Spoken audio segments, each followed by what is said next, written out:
I'm in another silo. And Walk's just like, yeah, we know. Yeah, right. It's so good.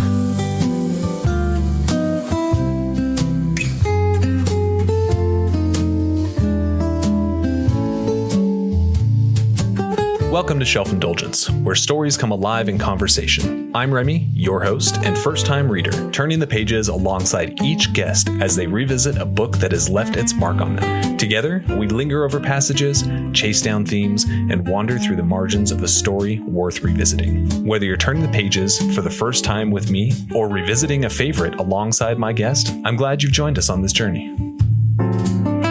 Hey folks, welcome to the last section of Wool, 74 to the end of the book. This conversation did end up going about 4 hours long, so it was split in half. You will find the second half of that conversation in the next episode, but I hope you enjoyed this one.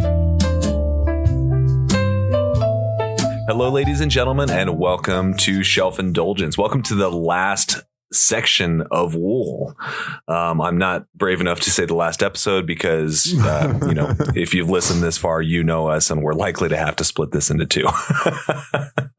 I am really curious if your other people are going to actually take less time wait in between on fewer tangents, or if it's going to still be as long because it just takes a while to get through stuff. I don't know if it's us or if it's going to be just the nature of your stuff. Yeah, I'm so curious to find that out with future guests. Yeah.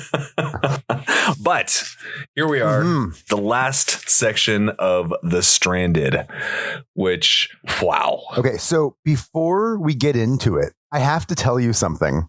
Yeah. So the last chapter, George was researching the Juliette stuff, right? And we're talking about Lucas was researching Lucas was researching George, and we were talking about how Lucas is probably a creeper, right? Well, I went and did that between episodes. No. So I met this woman at the dog park, and we had met before, but we had a nice conversation about the sunset and our dogs and just normal stuff. And as I was leaving, I asked her her name and she told me, and I looked at her and I'm like, oh wow, she's actually really cute. I've met her before, but I hadn't put that together.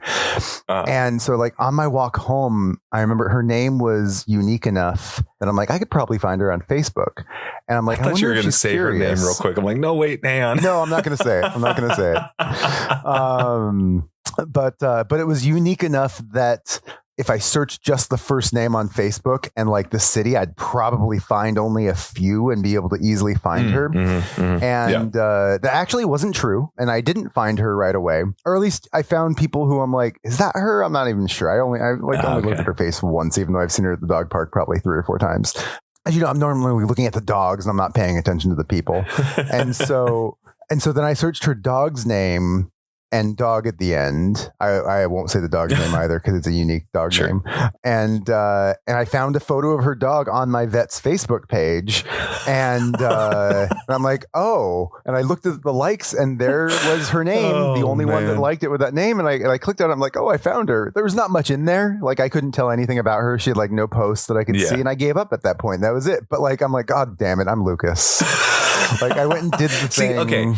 Okay, but I don't think that to that extent, finding somebody on Facebook or some social media, I don't think that's super creepy. It's finding the name and then digging deep into relationships and where do they work and where that kind of stuff is I think where you hit that line. What you did, that's normal single person stuff. Sure, but it's not over. Okay, so man, I just gave you the parachute. I know. So, well, then because her Facebook was locked down, I'm like, I wonder if I can find her Instagram. So I did a general search of her name since I found it on Facebook and Instagram, and it pulled up her works profile page. And so now I know where she works as well. But that wasn't intentional. I was just trying to find her Facebook. I wasn't trying to dig into her workplace. I wasn't. And once I saw that, that's when I was truly done, because Instagram didn't come up. And I'm like, this is weird. I shouldn't be looking at her. I shouldn't have this information. So I stopped. But the fact that you realized that was weird because it was accident. I'm going to give you that parachute back. I think you stopped before you hit the line. Okay. Now, maybe listeners will disagree, but I think you stopped before you hit the creepy line. I hope they do. I hope they agree. I mean, I think so too. I actually went and asked AI after that because I'm like, okay, look, I had this conversation with Remy on the podcast about this character. He said it was creepy. I said, I don't know what this says about me. But then this happened, and I told it the exact story. And it's like, no, that's normal human curiosity. It's what you do with that information afterwards that would make you creepy. That makes a big difference. And I'm like, and it's like, are you planning on doing anything with it? And I'm like, no, like that was it. And like if I see her at the dog park, I'm not going to tell her AI any of this. has the line over like the 911 or something. Are you planning on doing anything with it? Yeah. And I figured like if I see her at the dog park again, man, I'll like ask like, just more like casual conversation and like, ask her where she works or something like that. That way I have the information in my head from the conversation. Legit. And it's not because I accidentally stumbled on it. Yeah. So anyway, I hope I'm not a creeper, but I did the same thing George does, or Lucas did. No, about George. I don't think you did. I think you're good. I think you're in the clear on this one. But someday, imagine a world where you two get together. Someday she'll listen to this podcast and is like, oh. But here's the thing. I'm so fucking honest that if I were to actually like start hanging out with her, whether or not like she goes on a date with me, if I just like get to know her and like we hang out beyond the dog park, I will probably tell her about this. Sure. Because that's who I am. Honestly, that's one of the things I appreciate about you is that you are just going to be upfront and you're going to tell me what's going on and anyone know what's going on. Actually, I'm just remembering. I probably, this is a total tangent. You're going to cut this part out, but we'll see.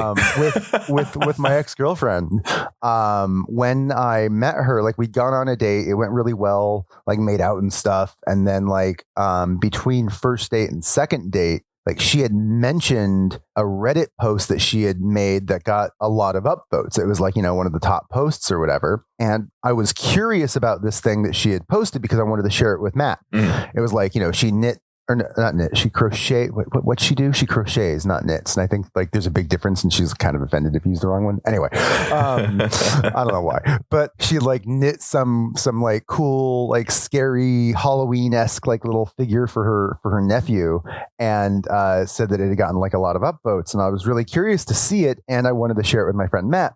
And so I was like, I bet you that's really easy to find. And so I found it. Like I went to the crochet subreddit and sorted by top, and I found what was very clearly what she was talking about. And I'm like, oh, there it is. And I knew her username.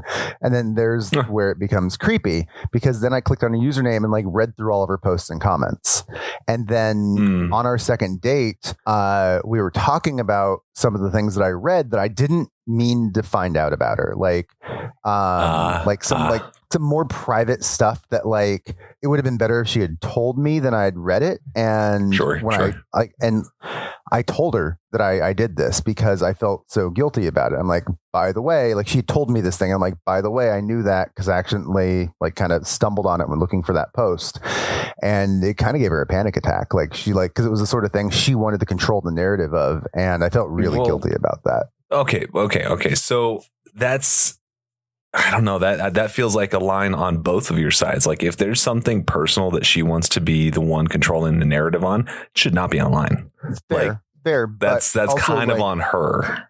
But also like you don't expect Reddit to be a public thing. Like that's an anonymous place. I don't. I mean, I'm sure people can find me. Like if you try, I guarantee people can find me. Like I had a post a while back that blew up and became viral. And a buddy of mine reached out to me. He's like, dude, to find you like this was the weirdest thing in the world. So it's not anonymous. Like if your face is there, if you've got any kind of PII, well, if you've got anything in any of your posts, that immediately links you to every single other post you have. Anything personally identifying. And like for me, I did a lot of my like weight loss posts on there. So I showed my face. So you could definitely link me. And my username is not that far different from my normal username. So like if somebody knows my online username, they can probably find me pretty easily. And if they happen to stumble on the post with my face, they can obviously connect it to me. But I don't talk about like personally identifying information in my comments and stuff. It's like obvious that I'm in Vermont because like I'm in the Burlington subreddit and stuff like that. But beyond that, I try not to, I don't use my name. I don't use my kids' names. And other than my photos, I think that's the most thing. But like with hers. So you're controlling the narrative. I'm trying to, right? I'm trying to, but like it's still findable, right? But it's still not like my name's not on it. So you couldn't search my name and find it. And that was the same with my ex-girlfriend. Like she did not put her name on it. She didn't post photos of herself. She didn't put publicly identifying information on there. And I still found it because she had told me about a post and I happened to know to look for. And I think like it was a casual thing, you know, like she didn't mean to reveal, oh, here's my Reddit, go take a look. And it was definitely one of those things where I felt really guilty because it was like this personal thing, like, you know, trauma sort of thing that like she didn't you know, want that to come out until she had talked about it. And she framed it in the way that she wanted to frame it. And that was definitely, I think, crossing the line, but accidentally, and I felt really guilty about it. Yeah. Okay. Interesting. But yeah, see, like it's like I said, it's what I do. Like I related with Lucas in that moment because I'm like, I'd do the same thing because clearly. Okay, so even in that scenario, what you discovered, I mean, you did keep going, so there may be some crossover, but even in that scenario, it was an accidental discovery, right? Whereas Lucas, I was like super into this girl and I wanted to learn as much as I could about her, and there was the information in front of me, so I read it. Yeah. And you kind of stumbled across it. You went looking for something that was to do with her, because you wanted to share it and yada, yada, et cetera, et cetera. The purpose of Lucas is simply because he was jealous. That's the driving factor behind him. That like really, George, I think that makes a big difference. Yeah, I think that makes a really big difference. Like when he first looked into her relationship status, it was because he was curious and interested, and then when he was looking into George, it was because he was jealous. And so I think that's a big difference. Is a little bit of a difference there. I don't know. I mean, I'm sure in my past I would have done the jealousy thing, and like I think we've all been there. I'm sure I could easily like fall into the trap if I'm not thinking about it, but like if I'm aware of it these days, it's not something I would do, and I don't get as jealous these days. Yeah, sure. There's that as well. Yeah, it's a young man's game. So you know what? Come to say that, when I was 25, which is what Lucas is now, I might have done the same. Yeah. 25 aging myself a little bit, but social media didn't exist in the same way that it did back then. Does back then. So there could have been a part of me. I guess I'm lucky I never found out because of my timeline. But I could see myself a younger me having. Right. I could see myself having that temptation in front of me. I might have fallen into it pretty easily. I could totally see that. And I'm not judging you, of course. It's just I know. I know you wouldn't. I mean, even if you did, it wouldn't change our friendship. So certainly not. Certainly not. I just call you a creeper to your face, you know? Yeah, right. Exactly. Dude, so jumping into this, jumping into the book, into this section. Let's do it. Woo. Okay. How long we are rolling in? We're 15 minutes in. That's all right. Who cares? This is what happens when we get together and talk. This is why, like we will have, you'll have like maybe half an hour. You'll call me while you're on a walk and we'll talk, and we'll never get to like whatever it is we were going to get to because we have too many tangents. Never. So whatever. Never. Okay. Yeah. I'm letting you go. Go ahead. Okay. Rolling into chapter 74, just after Juliette's traumatic experience under the water, she has come up and Solo has been hit in the head. So that's where we're starting. Terrible place to leave off last time. She knows he's alive. Yeah. She sees him still bleeding. Which is not good for head injury. She determines that a straight shot up to IT seems impossible. Yeah, she's just trying to carry him up the stairs. He's barely cognizant. His eyes are drifting to and fro. Sounds a lot like a concussion to me, having had a few in my life. Yeah, I've never had a concussion that I'm aware of, but yeah. Oh, dude, they suck. But yeah, the drifting eyes and the confusion and whatnot. That's very very concussion. Concussion is basically just like brain swelling, right? Yeah, you hit your head hard enough for your brain to hit the side of your skull, I think is what causes it. Yeah. I think I've had 6 in my life. Oh, Jesus, man. And you're not brain damaged? We don't know that. Fair. I was a very active child. Some of the worst one that I remember, because most of them I don't, is I was playing soccer at school, and it was my buddy Robert and I head to head. And back then, the goalposts were made of metal, and we were padding around them. No, God, no. It was just a recess, man. There was no official game or anything like that. Sometimes they put padding on in official games, but we were going full speed. I had the ball. He was on defense. I made the kick, and I don't think he meant to shoulder me, but in the heat of trying to save the goal, you do what you do, and. He kind of shouldered me to throw my kick off, and that sent me full speed headfirst into the pole. Oh, God. And I was out cold. Oh, man. When you first said head to head, I wasn't imagining game style, 1v1. I was imagining your heads hit each other and you got a concussion from literally hitting your head against his head. And I'm like, oh, my God. But no, hitting your head against the metal pole is definitely worse, but that sounds scary. Yeah, either way. It was awful. I remember waking up, looking at the sky, and a yard duty coming running up to me. Oh my God. And then my mom worked at the school, so she took me to the hospital and everything. I just, fun times. But the head-to-head part, what another tangent. Ambrose used to play baseball. And at the end of the games, they used to have the teams run opposite around the bases, and which, retrospectively doesn't seem like a great idea with that age group. So he and another kid had their heads down and were running full speed and just clocked each other head on. Just awful. Oh, my goodness. That day forward, the rules were changed. My son is the reason for the Thousand Oaks baseball rules to have changed. That is funny. So anyway, so it seems like Solo might have a concussion, which is really not great. And there's a part, I think, next.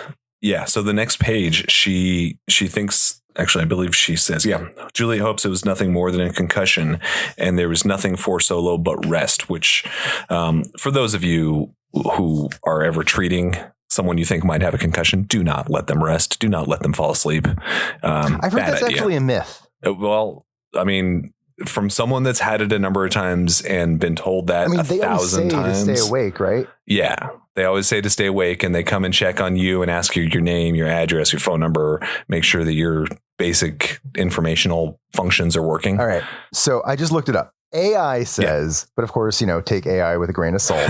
No, you do not have to stay awake after a concussion, as sleep is beneficial for brain recovery. But it's crucial to be evaluated by a medical professional first, especially after severe injury or red flag symptoms are present. I'm not going to keep reading, but sleep is good, but listen to your body and wake them up, it says. For children, parents should wake them up a couple of times during the night to make sure they can be aroused. So sleep is good, but make sure they can actually wake up, I guess, is the big deal.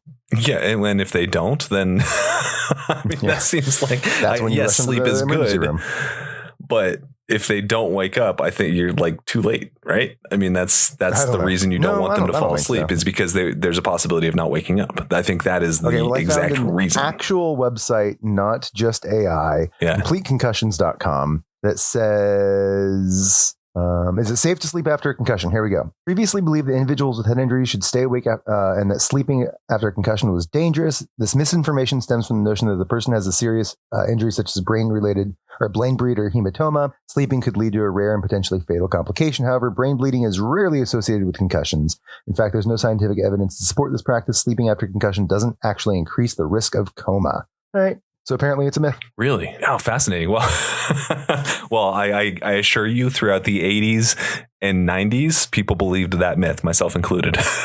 Absolutely. Right? That's about when I got all my concussions before I was what I've always heard too. And that's what I had believed as well. But, the curiosity in me and then the instant access to information from our fingertips, I just always look that shit up now.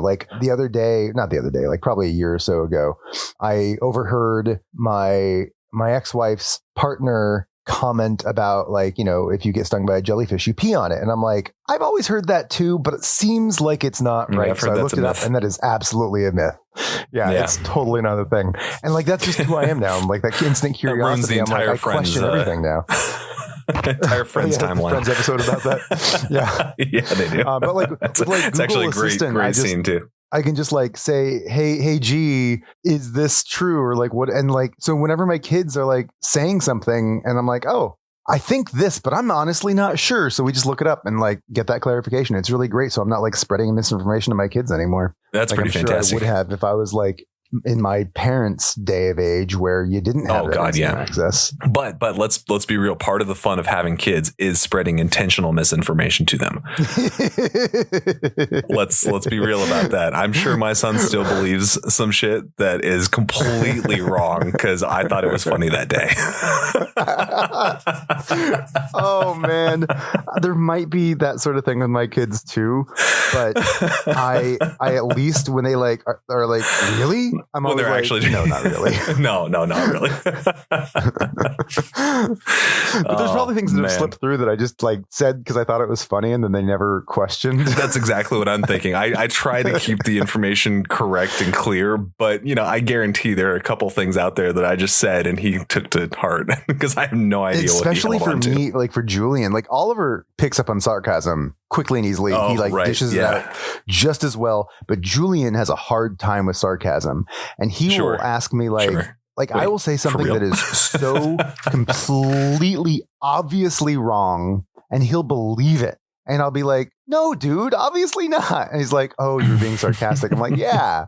Or I'll ask him like, I'll ask him like, do you think that's real? And he'll stop and be like, no. Like, okay, let me put some thought into that. Yeah, that's actually a good way to teach critical thinking, though. I mean, that's true. That alone is a lesson. But somebody with autism has a harder time frequently, not always, of course. Oh, absolutely. But, people with autism frequently have a harder time with understanding that something's a joke or sarcastic because they just hear it literally. And so like he, instead of questioning it, he just goes, oh, well, my dad's a source of truth. So of course it's going to be right. Yeah. And so you got to be a bit more careful. I do. So I definitely try to correct it when I can. But anyway, I also have fun with that. What were we talking about? Yeah, concussions. We're on the second page of the chapters we're supposed to get into. I'm sorry. No, totally fine. This is, the Patreons will hopefully enjoy the tangents we're going on. But most of these are probably going to be cut for time. Yeah, well, who knows? Yeah, some of it, I mean, we're laughing. Who cares? Yeah. So I don't know if this is before or after the concussions thing, but I just want to comment on it because I'm looking at it and it's like on the second page of my Kindle, which could be the first page of the book. I don't know. Sure. Juliette still has her knife. Yep. And she was like, Juliette was lucky to have it at all. How it had survived her dark pull through mechanical was a mystery. I'm like, yeah. Right? Yeah. Like we talked about earlier. Why the fuck didn't she tie it to herself like everything else? Yeah. And she had mentioned slipping it back into the pocket. And because I went back to check and I don't believe that she would have held on to it. Like it doesn't feel like she would have successfully held on to that knife. Especially when she bumped her head at the top, unless it was in the pocket at the moment, which it might have been. I think it was. If she was holding on to it, probably because she was moving, right? So she was using her hands. She wouldn't have had it in her hands, so that's probably fine. But still, there's multiple times when it was like, why didn't she drop it? Yeah, seems unlikely, but we'll suspend that disbelief. That's good enough for me. Yeah. So their idea is to go up to the deputy station to lock themselves in because they don't know who assaulted Solo. They don't know if they're still around. Well, obviously they're still around in the silo, but they don't know where they are. Like how dangerous they are, like what their intentions are, why they did it. Like, are they hunting them? Are they, trying to hide now? No idea. Yeah. So, but getting back to your knife, it is on the second page for me as well. And she's commenting on it and she says the simple cooking utensil had become her security totem, had replaced her watch as a necessary thing she must always have with her, which I thought was really, really fascinating. She actually mentions it, I think in the second to last chapter or something like that, how the difference between the watch and the knife because it comes back as a theme a couple times, and how the watch, she had been counting the seconds of her life, and the knife she was fending for every second of her life with it. So really cool unbalance there. I really appreciate that he focused on that not only once, but he came back and said, yeah, let's clarify. That's what this is really, really cool. And then I'll point it out when we get back to it too. I wonder if he like had that thematic connection in his head or if he realized it as he was writing. I would assume he kind of realized it as he was writing rather than intended it. But I don't know. Yeah. I'm curious. Could be. I have no idea. That's one thing, you know, I don't expect this podcast to become, you know, the next big, you know, Joe Rogan or any bullshit like that. But I hope in the back of my heart, I hope that this gets big enough to make connections with some of these authors and sit down and have interviews with them, because I would love to talk to Hugh Howey and ask him some of these little detail questions. Like it would be so much fun to just, you know, get it straight from the source. But you know, even that's if he finds it, I have a feeling it's a hard sell to have him listen to like, you know, 20 hours of us talking about his book. Yeah. Absolutely. But he might listen to the first episode. It could be. But it'd be fun to get the notoriety, even if they don't listen to the entire thing, to get the notoriety enough to get the sit down, to have that, to be in the room. You know, it'd be fun, just shoot the shit with Hugh Howey, right? Yeah. We'll have to go through all the episodes if you ever get that opportunity and like find all the questions we had, like all the times. Like, you said you have, like, transcripts of them, right? Like just search anytime we mention Hugh or Hugh Howey or Howie, and like just find all the, what were you thinking, Hugh? And just actually ask him. Yeah. Yeah, absolutely. Also, I don't know if your book does this, but mine has his email address at the end. Oh, does it really? Yeah. Oh, yeah. Shoot. No, it has his actual Gmail address. Although it's really easy to guess. That's probably blown the fuck up. Probably at this point, because like when he wrote that, he was like a nobody, and now like I don't even know if he's a name at this point in time, but at least he's a big enough name with his current fans, and like with the show. Well, I was going to say, you got a show on Apple TV that's a pretty big deal with some pretty big names. I'd imagine that people are paying attention. Granted, my friend Sarah watched the show and didn't know it was based on a book. So, well, before diving in, having not watched the show, I had no idea that these were connected either. Yeah. So I mean, different names. That's a good point. I hate that they did different names, but like, but then again, the whole series is called Silo now, so it makes sense. But like, I learned it as Wool, so that's what I know and that's what I think of. And I think a lot of people don't realize there's a book called Wool. And I don't know. Granted, I think there's a lot of shows that are based on books that people just don't realize until like at the end, you're like, you know, 6 episodes in, you finally see the credit in the opening intro. It says like, you know, based on the book by whatever. Yeah. And you're like, oh, I had no idea this was based on a book. Right. But anyway, yeah. I'd love for Hugh to listen first of all, but then to answer the questions, I'd love to be a fly on that wall and be able to listen to that. That'd be fascinating. I still haven't posted on Reddit, so I'll do that. Oh, no? Like, all right. Yeah.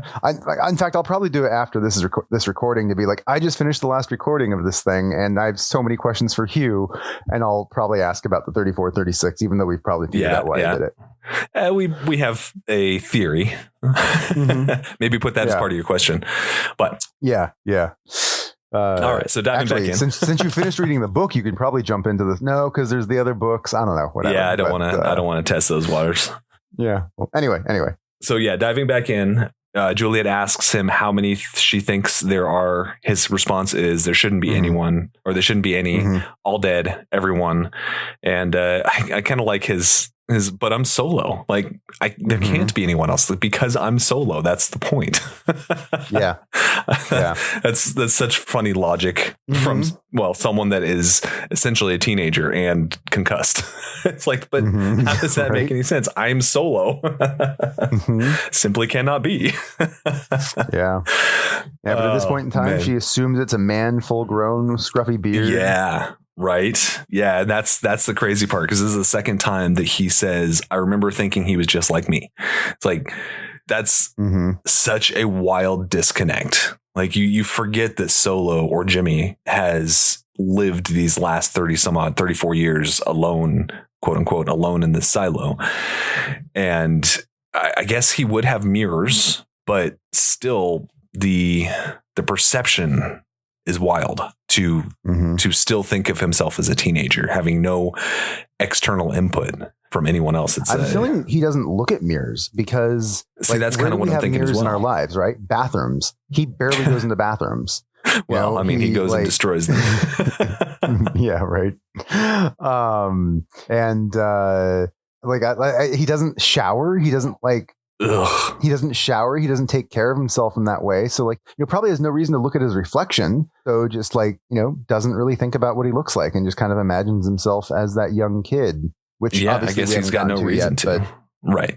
But that's what's, revealed is that he kind of sees himself as a young kid. So right now at this point, Jules is imagining that it is a full grown man, strong, gonna attack her. And then we learn and why wouldn't it chapters.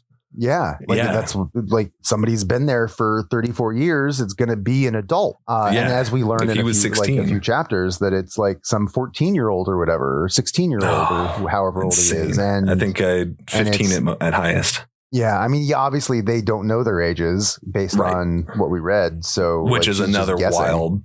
Yeah. That's insane. Yeah. To think about that, right? To think about how do you not know how old you are? Well, you don't know how many years. You don't know what a year is. So, right. And there's no reliable way to keep track of the passage of time, especially in the dead silo. In the live one. Yeah, exactly. Just, that's so crazy to think of. And we'll get there certainly. But man, Solo only knows what the date is because he has the computer. Yeah, exactly. He's got the one place in the silo that they can actually track one of our questions. Kind of thing. We were wondering how he knows days and stuff. How many years? Yeah. That's how he knows because he's got actual count of it. Yeah. Yeah. So at least we got that. But yeah, as Juliette is helping Solo up the stairs, I really liked this line here. She looked back at the door they were passing, the interior dark, no power being leached from IT. Were they passing Solo's assailant? Were they leaving some living ghost behind? She powerfully hoped so. Again, that powerfully hoped so, that reminded me of Firefly, but that line, that talking style, but that whole line right there is really the living ghost part of it is ooh, that's creepy to think about because you've got a dead silo. The only thing that would be in there, I mean, hell, Solo could be considered a living ghost. There shouldn't be anybody living in this silo. It's just a wild thing to even mentally grapple with. Mm-hmm. But as they're getting close to the top, she's having a really hard time because you've got to remember that she is on the verge of hypothermia, on the verge of collapse as well. Mm-hmm. And she's talking about how many stairs there are left. And she makes a comment on the steps were an easier climb when they were countable and finite, which I think we've talked about this on a previous episode, but it's always so interesting when you're going somewhere. It feels like it takes forever because you don't know the exact amount of time remaining. Yeah. Mm-hmm. Right. GPS has kind of changed that a little bit, but when you're headed home and you see familiar landmarks and you're heading knowing that it's 2 hours is different than feeling the 2 hours though. That's absolutely true. That's 100% true. I completely agree with that. But it's wild that as you're getting home, especially if you have to go to the bathroom, as you're getting home, you can feel every minute passing, but it also feels much quicker because you have that exact line. I know it's going to take me exactly 6 minutes to get home. Exactly. And so does your bladder. Exactly how long this feels at this point. So so does your bladder. I actually learned in Psychology 101 that the urge to pee gets stronger when you know you're near a restroom, when you know you can go soon. Oh, absolutely. I wouldn't. It's not just a conceptual, it feels like that's true. It is actually true. But anyway. Because of that, when I have to pee, I try to convince myself that it's not coming up. Nowhere near a bathroom. Don't have, I do that. I'm like, nope, I can't pee soon. And then it helps make the feeling go away a little bit. Yeah. So interesting. I'll have to anybody try that. who really needs to pee that can't get to a restroom right away, but knows one's coming up and you gets worse. Just tell yourself that there's not a bathroom coming up and you won't be able to go pee soon. Yep. You're going to have to hold it for another half an hour. That's pretty funny. But yeah. So as she's going up the stairs, it's feeling like this, indeterminate amount of time. It's so hard to get there. Yeah. Forever. Yeah. So they get to a place where they can rest, and she lets Solo rest for a little bit, and she looks at the doors beyond them, the windows, the dark windows, and she's wondering in her condition, what would she do if somebody attacked? And God, that is a terrifying thought because she is in such a weakened condition, and so is he. She's tired. She's cold. And they know for a fact somebody else is out there. Like, that is so scary. Like, she's thinking this is a full grown man. Reading a horror novel, dude, for real. That scariness of the monster, the unknown monster in the shadows. Ugh, yeah. Creepy. So she decides even when she found the kids, because we didn't know. Like, I still kept expecting somebody to come up behind her the entire fucking time. Yeah, the whole mama bear thing. Like, like, even when the kids were like, our parents are dead, I still didn't believe them. I knew because I've read the book before, but I still read it with the fear, like knowing her fear that there still might be somebody coming up behind her. And I was still terrified because I'm like, I'm pretty sure there's nobody else, but like, what if I'm remembering It's an wrong? Intense read. Yeah. Mm-hmm. It's really good. I love the intensity that was built in because, what a creepy setup. And it's like half the book build up to this point of, is there someone else in this dead silo? It's crazy how well he's kept that anticipation going the entire time. And then lo and behold, there's someone else in the freaking silo. Kind of assumed as much. I know I've mentioned it in past episodes. I felt like there was going to be someone else. I did not expect a group of children, like at all. That was so far off my radar that blew my mind. Especially with Solo saying it was just like kids. Me, and and just kids having kids. Yeah, that whole thing. Like, and some of the dark thoughts that Juliette has during that whole grappling with the reality of it. Like, we'll get to that, but damn, it gets pretty twisted and pretty dark pretty quick.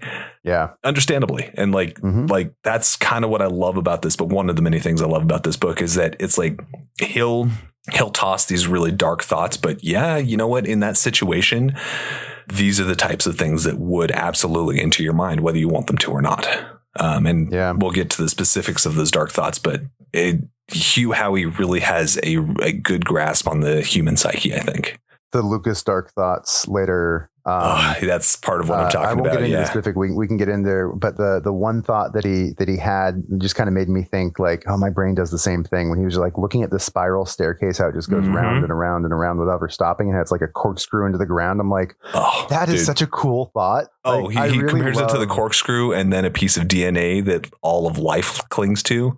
I absolutely underlined that and loved that analogy. I missed that. I'm we'll sure get to I read it. It's beautiful. Like, it's actually the exact same line you're talking about. Yeah. Oh, really? And I probably because I focused on the corkscrew thing. I just like kept reading and was like thinking about the corkscrew while I read and missed the DNA thing. Yeah, we'll get there. Absolutely. But I know exactly what part you're talking about it because it really, really was impactful. But going back to where Juliette and Solo, she decides that because they're not going to make it up to the sheriff's station in either of their conditions, she is going to shoot for the lower farms where she can reliably get food, water, hopefully some dry clothes, survive somewhere where they can lock themselves in. And so they end up getting there. The grow lights are off. And once again, she tries to jam the door with her knife. Like, didn't she learn the first time this is a bad idea? Right? You've got a weapon. You know there's an assailant somewhere. What are you doing, Jules? That felt so dumb. But fortunately, Solo is cognizant enough to say, I'll hold the door, keep your damn knife. Not exactly those words, but like even him in his conditions, like, Jules, don't do that. Yeah.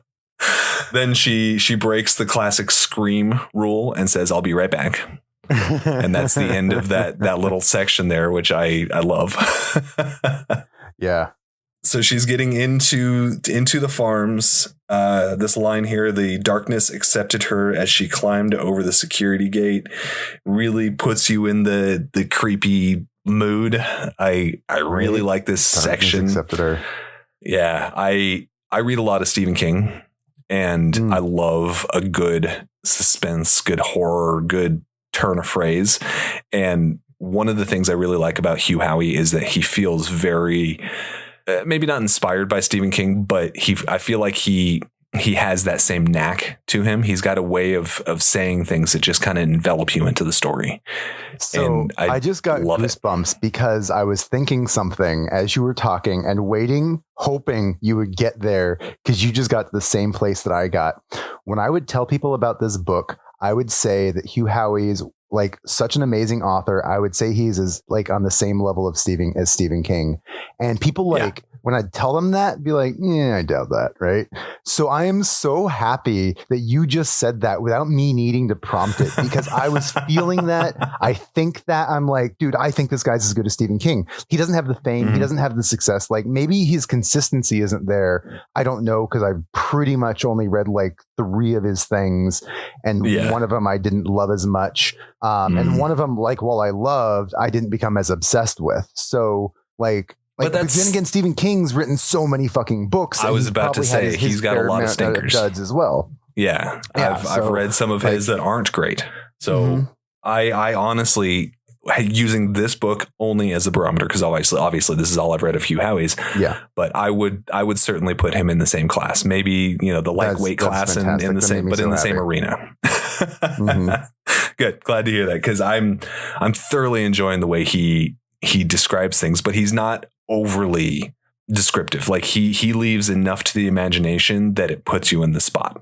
And that's what I like about King's writing as well, is he can go on for 3 pages describing a tree, but when it counts, when it's creepy, he describes just enough to leave that unknown. It's beautiful. And Hugh Howey is echoing exactly that same feeling. And I love it. I love it. I haven't read much of Stephen King's horror stuff, but I really latched on to a lot of his non-horror things. In fact, when you had asked me what my favorite book was, the top 2 that I thought of right away, Wool was the first one I thought of, because it's what I say is my favorite book, because other than Hitchhiker's Guide to the Galaxy, which is truly my number 1 spot, like Wool is my favorite. But the close second is 11/22/63 by Stephen King. You did mention that one, yeah.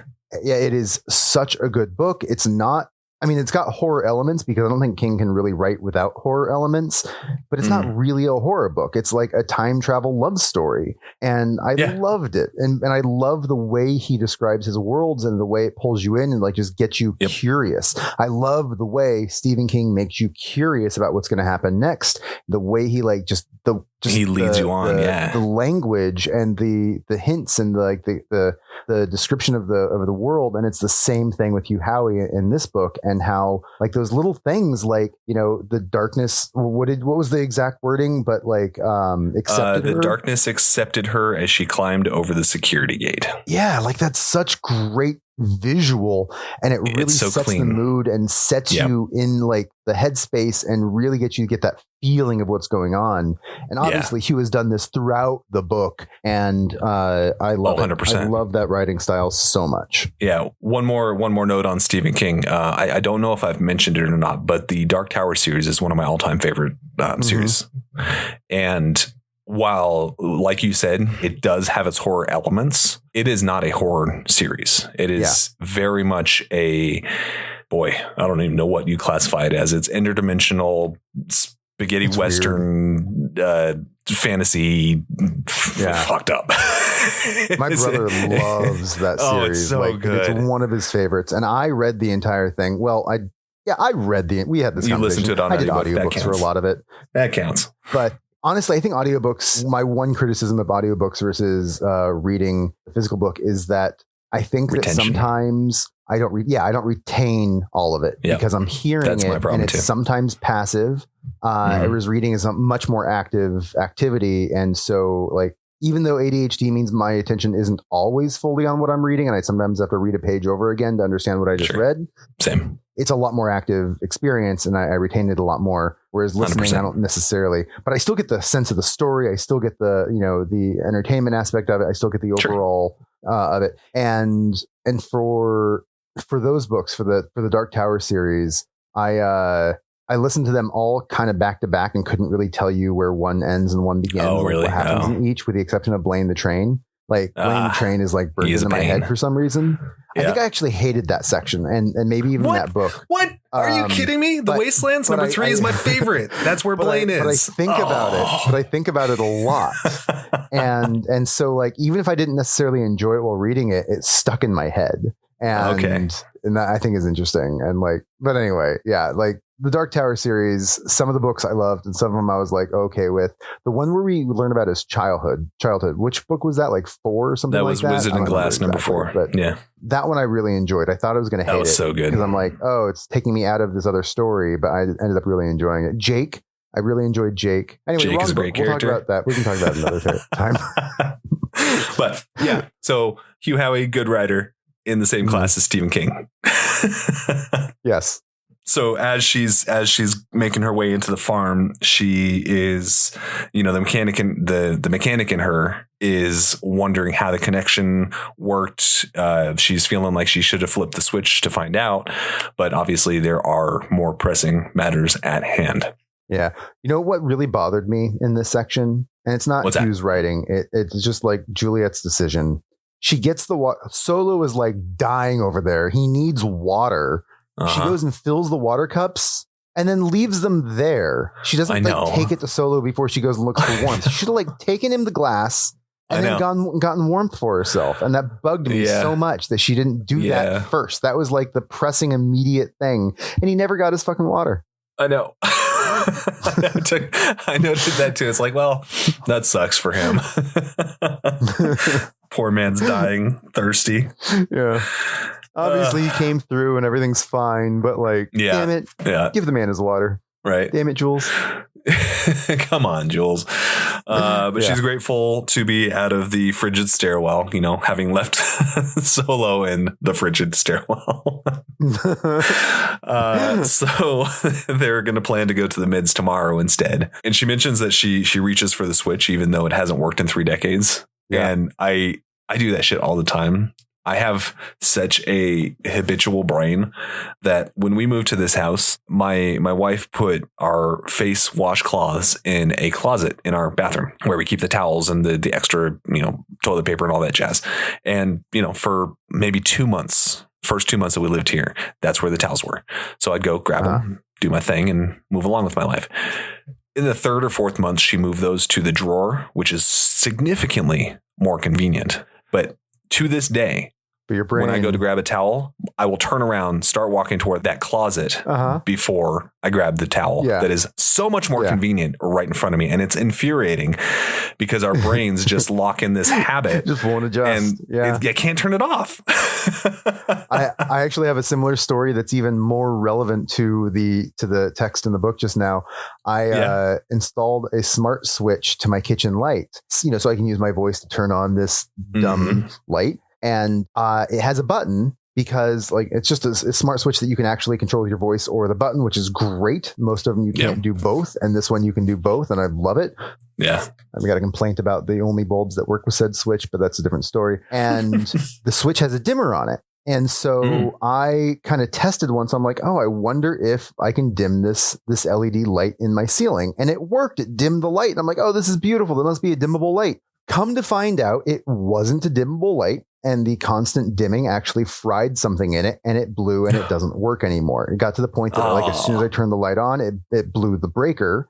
And so I had to disable this switch. So it's still physically installed, but this is like, so nobody would like hurt themselves on the wires. I of course cap the wires on the inside. I unplug them from the switch, cap them so they aren't doing anything. It's not dangerous or anything. I'm not going to start a fire. But the physical plug, the button is still there. I know it doesn't work, and I hit it anyway all the time.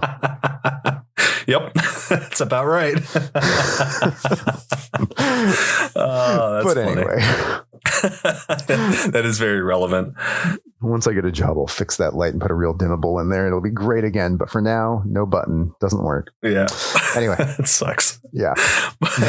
So she does end up turning on the lights, and there's a dim, hazy, cloudy feel to the air. I like that she passes by some pea plants. She pops a couple in her mouth, gives her her stomach something to do besides ache. Yeah, I liked that as well. This is where she gets the water and then leaves it. And then leaves it. Poor Solo. Poor defenseless Solo. I love that she takes a sip and chews on the dirt from it, which reminded me of clam chowder. But cold soup. Cold soup. Also, I want to note, having finished this book, not once does that woman get cold soup. Or excuse me, warm soup. Not once does she get warm soup. No, not once. Girl. This book should have ended. I'm hoping so. This book should have ended with her and Shirley sitting at a table eating warm soup. That's how this should have ended. That would have been just the best. That would have been perfect. It's like when the Avengers ended and they all go get shawarma. It's like shawarma. That's what we needed. We needed the after credits. Like that should have been the epilogue. As much as I loved the epilogue, by the way. But the meanwhile in Silo 17. So good. I'm looking forward to talking about that. So I have specific comments about that I want to ask, but I'm trying to wait. I know I skip ahead so often, so I'm trying to wait. Either way, but we will get there. Certainly. I guarantee you'll get your questions asked. But so she hears the click and crackle near the plants. She hears a metal squeal. So she's thinking, shit, might have chosen the wrong spot to crash for the night. Then she has this thought that her attacker, or excuse me, Solo's attacker, might just be afraid, which is probably more beneficial than I would have given, more beneficial a thought than I would have given an attacker, someone that almost killed my friend. But it's a good point. You are in a silo alone, and suddenly there's this loud, horrible sound from this generator. You don't know what that machine is. That's a valid point. They could be afraid. They could be like, holy shit, something is happening. I need to fix it. I'm scared.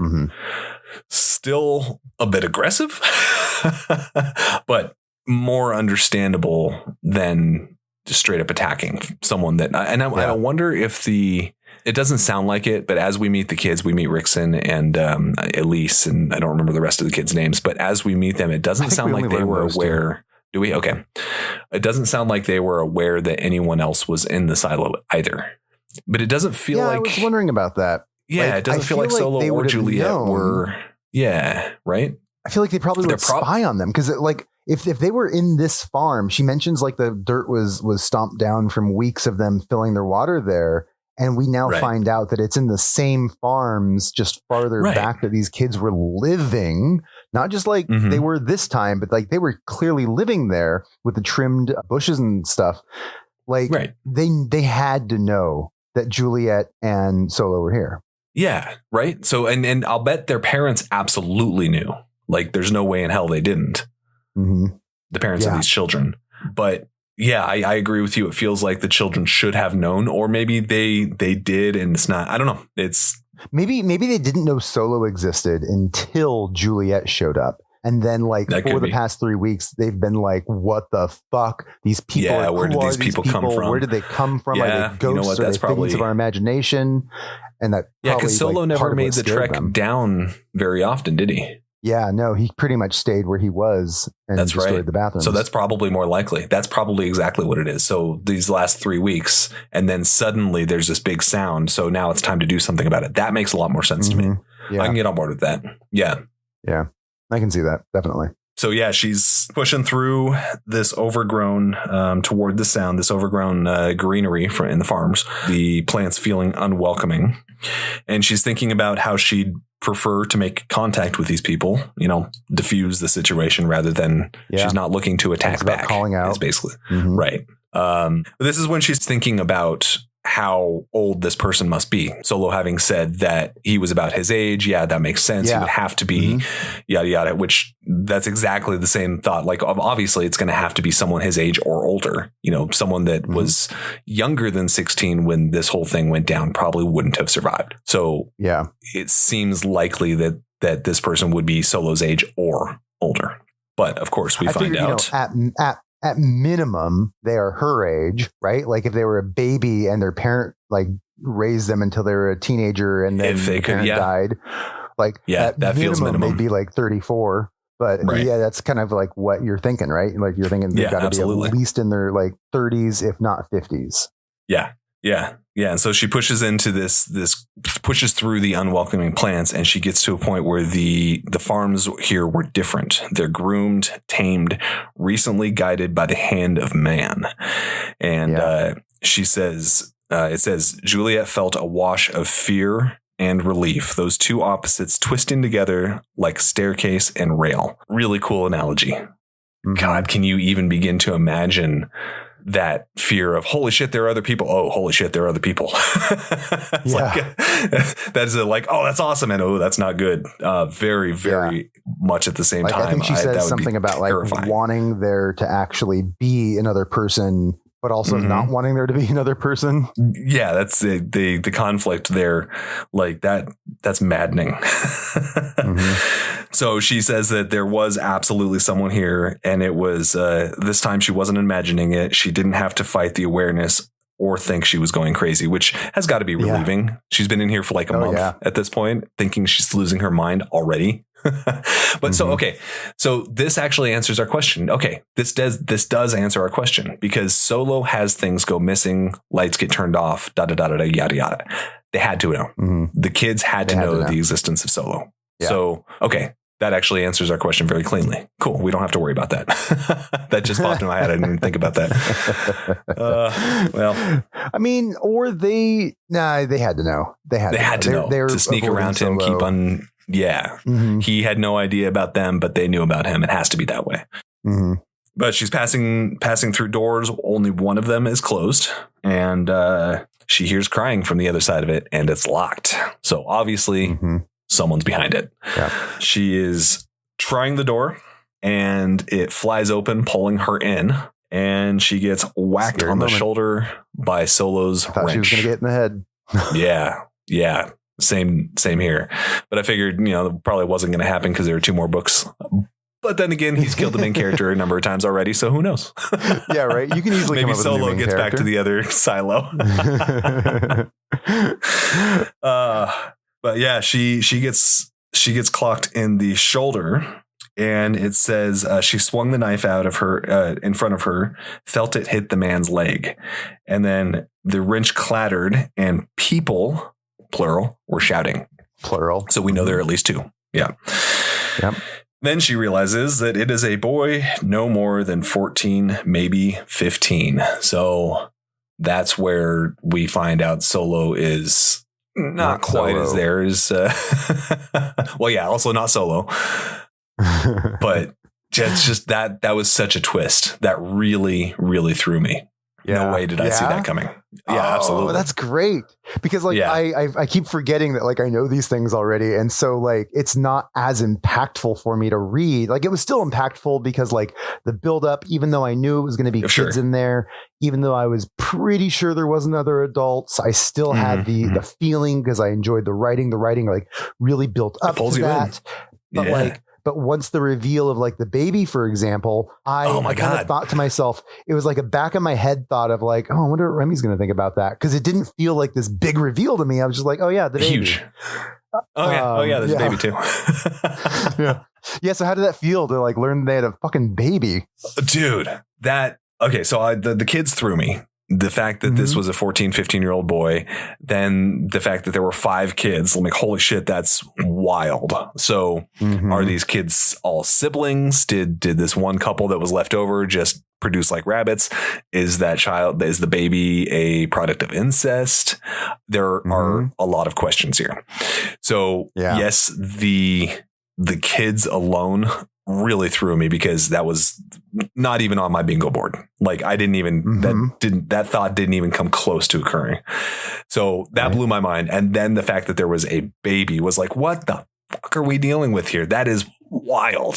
Just insane. The fact that Howey thought of this and figured out the logistics of how it could work I'm impressed. Cause that is not where my writer's brain would have gone. Well, I mean, just as Juliette realizes, of course, once you take care of survival and food and shelter, the next human impulse is going to take over. And of course you even if it's these 2 adults that happen to survive with no kids, obviously, which was the case, unless they had other kids that died along the way. Who knows? Maybe they had kids that died. Of course they're going to want to fuck. You've got two people who are alone and they're the only people in the world. I mean, they probably knew about Solo too, but like they essentially the only people in the world, like, of course you're going to do that. Of course you're going to do that. And like with no birth control. Well, okay. So that was my next question. Happen. Like, so this woman that got pregnant, were these two lottery winners before shit hit the wall? Because she obviously doesn't have an implant, like, or yeah, exactly. Or did they figure out a way to take it out? Could one of them have been intentionally have kids unless you're trying to repopulate the world? Right. So I feel like there must have been like, they must have been lottery winners and then shit went sideways and then eventually they had kids. Well, Juliette mentions like in one of the later chapters, or like when they're going up the stairs more and like after she's discovered the kids and stuff and she like feels at her implant, she thinks about like, oh, or maybe it's even in this chapter, she thinks about how, oh, this is probably why they put it in so early, which suggests that it's not like putting it in at birth. It's like at some point in time when you're probably reaching sexual maturity. So it's very possible these survivors were below sexual maturity and hadn't had the implant put in yet. Like maybe that's an interesting thought too. Maybe it's like these two 10-year-olds that survived. Their parents are all dead. They don't know what the fuck to do. They happen to be near the farms or like know enough about the farms that they can eat and like survive. And then they get to fucking and making babies. And then they eventually die, leaving these babies around who end up fucking and making babies. And it's interesting. Yeah. So many questions. But yeah, God, it's sad. It's twisted. It is tragic, but it's also kind of beautiful that regardless of their living condition, life, you know, to quote Malcolm of Jurassic Park, life finds a way. Yes, they really did find a way to continue the propagation of our species. And it's wild to think that even in the worst of situations, not just humanity, but life does persist. I mean, we were talking about the flies. Like, how did they get in there? Life just finds its way. There is going to always be some sort of organic existence. Mechanism, I suppose, does work, but organic existence so long as there is an earth that can support it in some fashion. Yeah. Right. Absolutely. It's incredible how resilient, not necessarily humans or any other specific species, but life itself is just so damn resilient. It's wild. And to comment on the incest thing, because like clearly these kids are siblings and fucked and made a baby. And it's very possible that their parents were also siblings. I mean, like if it was like two kids that were huddled up together and like if they were young enough and like parents died and they had to like figure out on their own. And actually I was reading something recently, I don't know, maybe a year or so ago. I actually read this article, not just the headline, about how incest becomes less taboo when there are fewer potential mates. Like it's a thing, like just like within our cultures, it only really becomes taboo when there's an abundance of selection. And I thought that was really interesting because they like did a study amongst different cultures and stuff like that. And like, you know, how prevalent incest was. And I thought it was very fascinating. So I was actually thinking about that when I was reading this, about how like my initial gut reaction is, ew, brother and sister made a baby. But then like I thought about that article. I'm like, oh, you know, I guess in this situation, that's all that's there. They don't know any better. All they know is, and that's a big part of it as well. Right. Yeah. Not knowing any better. Like if you've grown up and this is not taboo, then I mean, why would it be? Yeah. You have like urges. No taboos about it. You have urges and you don't know that there are potential, repercussions, risks to the child. Right. And that's not even always the case. Like it's only sometimes the case. Yeah, it's just so a like risk. Their baby can be perfectly healthy. Yeah. And so, it's fascinating and interesting. So your comment on their parents potentially being siblings seems unlikely because there is such a risk, and it doesn't seem like any of these children are children's. Any of these children are impacted in any way. Yeah, I could be mistaken. We don't know them very well. Yeah, of course, but it does seem the ratio of children to having any kind of impact seems like it would have landed on one of these five, right? Yeah. But there's no obvious mention of course, I could be completely mistaken. And we don't know. We don't even know their names. One of the kids, at this point. Like we know exactly. Elise, which is one of the little ones. We know Rickson because he was Rick's son, which I love. Yeah, I love how proud he is. Son of a plumber, son of Rick the plumber. Yeah. I love that. Yeah, Rick the so plumber. Cute. Like she would know who that is, right?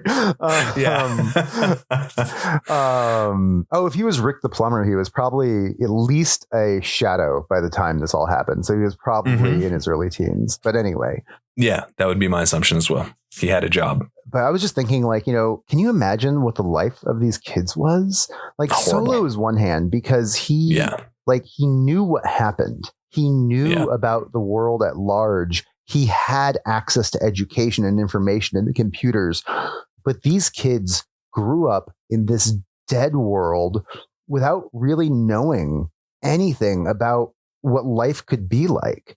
They didn't know anything before this. They grew up in a world, they were born in a world where they were the only humans. Yeah. Like their family was all that existed. Can you imagine going through life thinking like you're the only humans in the entire existence of everywhere?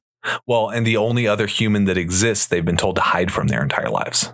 Yeah. Yeah. So I guess it's not completely only ones, but like there's such a few, like, how do you live in a world where it's like, one person you're supposed to hide from and then your immediate family and that's it? Yeah. Like, what's that do to you? How do you imagine the world? And like, once they realize that there's this other silo, like we didn't get into it in the book. They don't really like talk about how the kids felt about this, but like that mind fuck. I mean, the mind fuck of anybody in these silos learning that there's another silo and other people, like especially towards the end when Juliette's standing on the ridge and looking and like just taking it all in. Oh, so good. How many people are living below the ground around her. Yeah, I love that part.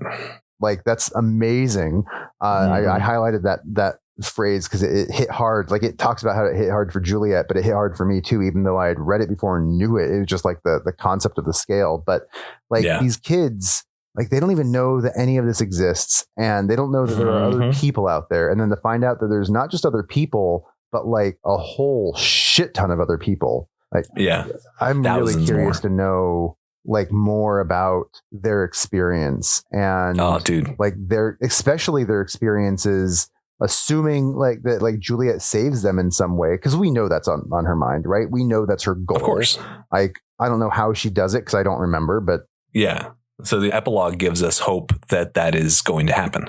They're still in communication together. Solo and Juliette are still talking by the end of this, and the water is going down. We find out. I love that they gave us that little, or he gave us that little sprinkling of hope for the future books.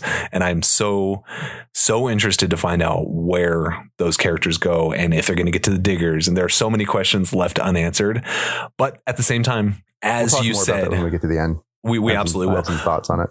Yeah. But as you said, this book ends so satisfactorily that, there's not a need, but that's not what I meant.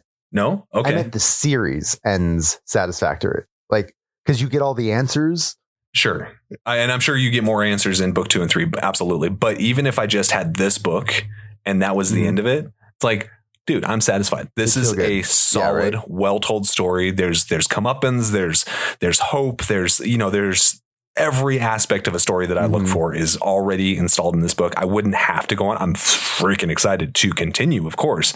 Yeah. But it's not necessary. Because there are still unanswered questions. Absolutely. But there was such a solid, well-told story that I'm completely satisfied with. It feels the like world it that was ends built in a way that ends the story that was being told. Exactly. Even though there are more questions to the world. Exactly. Yes. Created. That's exactly well put. Yes. I'm so pleased with the way this wrapped up, but I do look forward to getting to what your thoughts and everything are. But back to the kids. Hour and 15 minutes into this, and we're still on the first chapter. Yep. It's an important chapter, dude. It is. But this just illustrates what I was saying at the beginning, though. Yeah, absolutely. But she asks about their parents. They say they're dead, and there's the whole. So I equated it, of course, to Mama Bear because that's the world that we live in. But of course, she equates it to the mother rat coming back because what the hell's a bear? And yeah, right. I hadn't picked up on that, but that is perfect. Yep. Yeah. And then she finally finds her rucksack, gets her towel out. She describes as drying her hair as an indescribable luxury. I kind of dug that. Mm-hmm. And this is where we discovered that there is also a baby. That took me out of it just a little bit because I'm like, how long has it been since she's been climbing with Solo? Like, hasn't it been like at least an hour or so? Wouldn't her hair be dry already? But I guess like the way Hugh writes these things, he really stretches out the time. Yeah. So this could have been 15 minutes. That's kind of what I'm assuming. And because there's multiple levels, but still like it like could have been a very short amount of time. And as someone who used to have long hair does not dry quickly. Like, that's period. Fair. There are layers upon layers upon layers. Long hair takes forever to dry. So those under layers will stay cold and wet against your head until you get something in there and really dry it. So I buy it 100%. Fair. I concede.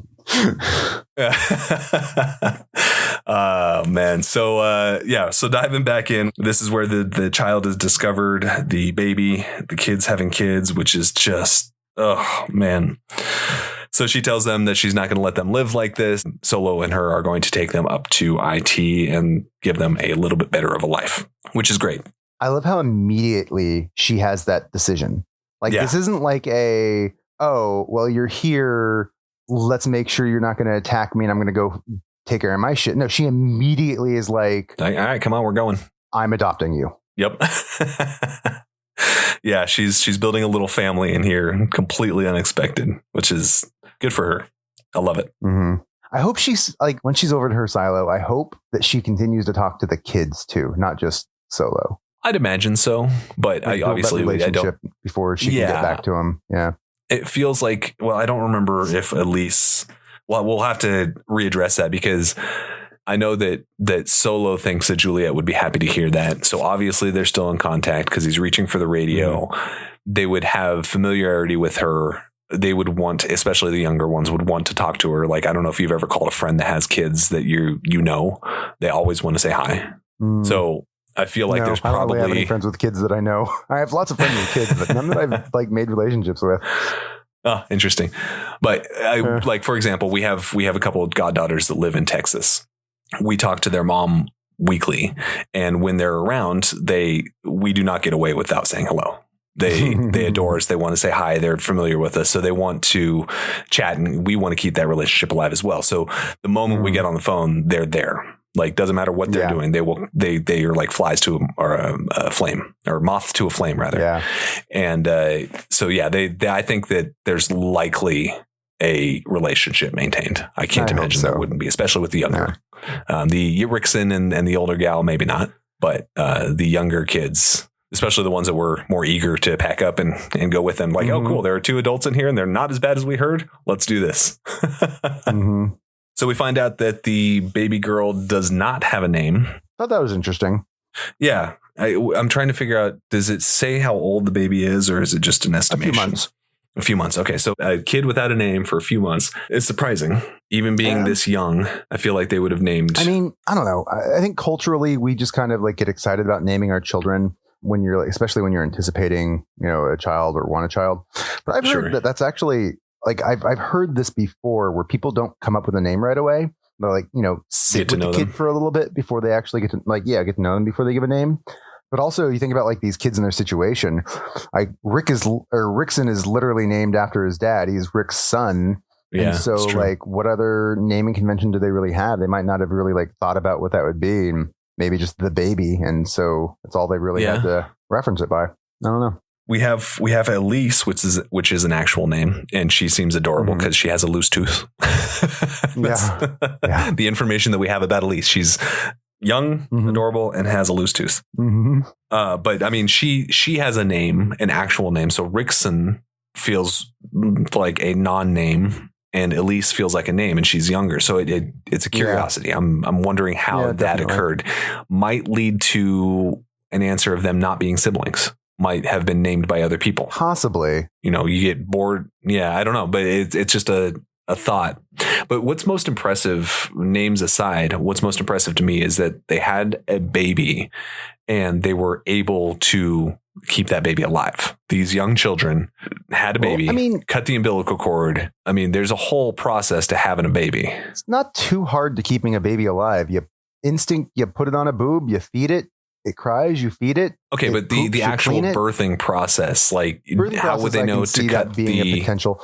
You don't even really need to know. Like people were giving birth before, we had scissors a long time ago. Of course. It's just a natural process. Yeah. Like the just feels the like umbilical cord's connected to the placenta, and the placenta eventually comes out. So like you don't really need to cut it right away. In fact, and it does eventually fall off by itself. It does. And like with my kids, I think we waited until it fell off on its own. Same. And I don't remember if we kept it connected to the placenta or not, but probably. But we definitely had it. We definitely did not. The placenta connection for a little while for like those extra nutrients and such. I don't know if that's actually scientifically backed, but we heard that was true, so we did it. Who knows? Probably not. I don't know. But I think that like obviously there's risks involved, but I think it's one of those like natural human things where like animals give birth in the wild all the time and just tend to their young. That's true. That's what would happen. Like instinct would kick in and you'd figure it out. Yeah. You're obviously right, especially in this case. Yeah. It's a fictional book, but like, of course. I feel like it would be accurate. Yeah. Even like I imagine my wife being pregnant, which no, thank you, but God forbid. Not at this age. I imagine living in an apocalyptic setting, and even at my age, someone near me having a baby, I would be freaked the fuck out. Like, I don't know what to do. I've seen it 1,000 times in movies. I've had a kid. I still don't want to be the person in charge of any of that. Fair. I feel like I would mess up somehow. I don't want to touch it. I don't want to be, that's how I felt as a new dad in general. I felt like I was going to mess up somehow, but you figure it out. Oh my God. So much. Yeah, of course we do. And it's just human nature is wild. But that really stood out to me. It's like, God, how did they do this? How would you have the wherewithal to get through that? You have to. Interesting. Yeah. I'd be so fascinated to know. I would read a spin-off book about these kids and their parents. Like I'd be very interested to see that storyline because there's so many questions, and where did they each come from? Are they siblings? Are there, it's wild. Like how much did they know about Solo? How much, there's so much here that could be explored. I don't know that I'd want a full like spin-off book, but I think like a novella of their story would be really fascinating. I'd really enjoy that. Yeah. Okay. I could get on board with that. But if you followed like their parents and the fall of Silo 17, and you got mention of Solo, and you got mention of these kids, you follow the fall of 17, it would be really fascinating. I don't know. I'd be interested in more than a novella. I could totally get on board with a full book if there was this much intrigue. A little bit. Yeah, by all means. I'm going to jump ahead a little bit to what Hugh Howey wrote at the end of my book. It was specifically for this release, which was the omnibus of the 5 novellas, because he mentions like this combination of these 5 books, thank you for buying it or whatever, and he has these questions at the end, and one of them is like, what happens next, and he's like, you wouldn't believe what's happening in Silo 40. I'm like, oh, that's exciting. What? That's cool. He doesn't he wrote that at the end of the Wool omnibus before he had written the next 2 books. And the next 2 books don't deal with Silo 40. So like when I read that at the end of this book, it was like, oh, cool, we're going to get more stories about Silo. But then I completely forgot about it because I read the next 2 books, which deal with like the history of this happening. And then like what happens with Silo 18 after like all of this happens. So like we get more to this existing story, but he didn't dive into what's happening in the other silos. And I completely forgot about that. And as I told you the other day, I saw on Reddit that he announced, I don't know when it was, but not too long ago, like within the last year or so, I think, that he is working on another trilogy that is going to be taking place, like, because you have the stories of the other silos to tell. Oh, there's so much content for him to pull from. Yeah, like that's his entire world that he can tell whatever story. It's kind of like Discworld in the sense, like he can just tell a story of people that have nothing to do with these ones that are just set in the same world, and it will still be interesting. Granted, a big part of this book that I think is so great was the mystery and the reveal and learning. And like once you know that, like how do you make it compelling? Fair. With all of that information out there. So you've got to find another way to do that. And I hope he does a great job with that, because I don't know how he's going to do. I mean, he's amazing. Based off of this, I have faith. I do too. But also Douglas Adams wrote an amazing trilogy of 5 books. And I like pointing that out because it was a joke when like he wrote the Hitchhiker's Guide to the Galaxy trilogy after he'd only written 3, then he wrote a 4th one, like the ever expanding Hitchhiker's Guide to the Galaxy trilogy, and ended up with 5 before he died.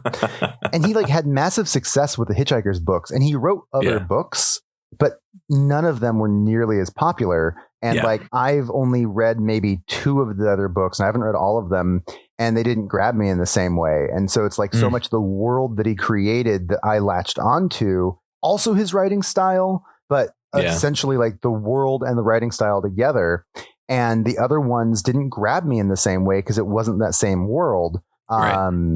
So like, I forgot the point I was trying to make. I got distracted halfway through my thought and I lost it. But I think you may not be able to recreate the magic is what I think what you're trying to hammer at.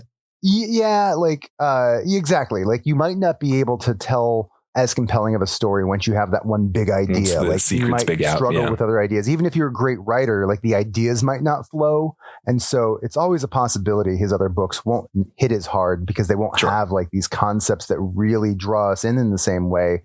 But like based on what I've read 5 of his books. Now the 3 Silo series books, Sand and Beacon 22. And Beacon 22 is the weakest to me. It just wasn't as strong. Like I just didn't really like, I didn't buy in on the characters or the concept too much. It was kind of a high concept sci-fi thing of somebody stranded. Again, that's a recurring theme, like on this beacon in space, and they're like the only one there. And I don't even remember the story, honestly. And then the other one is Sand, which was a bigger world. Yeah, like I just didn't love Beacon 22. But then Sand, which is a bigger world of actually like multiple characters, was fascinating to me. It's like this world where you can dive under the sand with like this special equipment that like vibrates and pushes the sand away. So you swim under sand and people go diving for treasures. Nifty.